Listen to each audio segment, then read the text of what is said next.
Hello বন্ধুরা, সবাইকে আমার ইউটিউব চ্যানেল সাঙ্গল ফ্যামিলি ব্লগ থেকে অনেক অনেক শুভেচ্ছা জানাচ্ছি। আজকে নতুন একটি ভিডিও নিয়ে আপনাদের সামনে হাজির হলাম। আপনারা হয়তো অনেকে জানতে চেয়েছেন যে আমরা রূপার গহনার কাজ কীভাবে করে থাকি। তো এই দেখেন, তাদের জন্য এই যে ভিডিওটা নিয়ে আসলাম। তো এই যে দেখতে পাচ্ছেন, এগুলো কিন্তু ডাইস রূপার। এই দেখেন, এই ডাইসগুলো কিন্তু আমরা মেশিনের সাহায্যে কেটে থাকি, এক একটা এক এক ডিজাইনের ক্যাটাগরির। এই যে একটা ডাইস, ভালো করে খেয়াল করে দেখেন। আর যে এখানে দেখতে পাচ্ছেন, এটা কিন্তু একই রকম দেখতে হলেও কাজের কিছু পার্থক্য রয়েছে। উপরের নকশাটা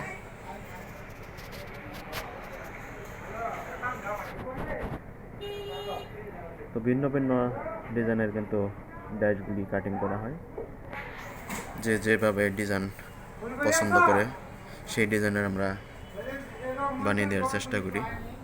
আর এখানে আরও রয়েছে, দেখেন, এগুলা কিন্তু হাতে ডাইসগুলি কাটতে হয়, যে হাতে ডাইস মারতে হয়। এগুলো কিন্তু দেখেন পিতলের কাঁসার ডাইস, এগুলা কাঁসা দিয়ে তৈরি।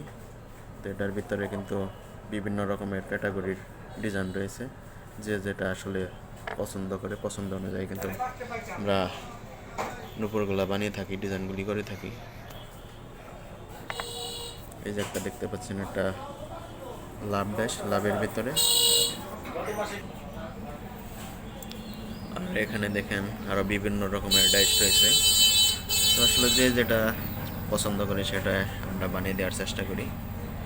আর এখানে দেখতে পাচ্ছেন এই যে নূপুর, বেবি নূপুর, মাত্র 2 ভরি ওজনের বাচ্চাদের নূপুর। তো যে কোনো ধরনের ডিজাইন কিন্তু আমরা বানিয়ে থাকি এখানে।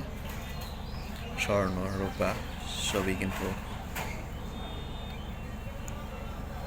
বানিয়ে থাকি আমরা এখানে। দেখেন, নূপুরটা কিন্তু বড় রয়েছে 3 জায়গায়। তো এটা কিন্তু বড় ছোট করার সিস্টেমও রয়েছে, 2টি করে রয়েছে।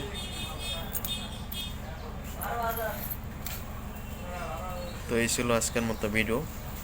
তো আশা করি আমার ভিডিও যদি ভালো লেগে থাকে অবশ্যই লাইক কমেন্ট করে যাবেন ভিডিওটাতে। আর আমার চ্যানেলটাকে সবাই সাবস্ক্রাইব করে রাখবেন। তো ভালো থাকবেন সবাই। আজকের মতো এখানেই বিদায় নিচ্ছি।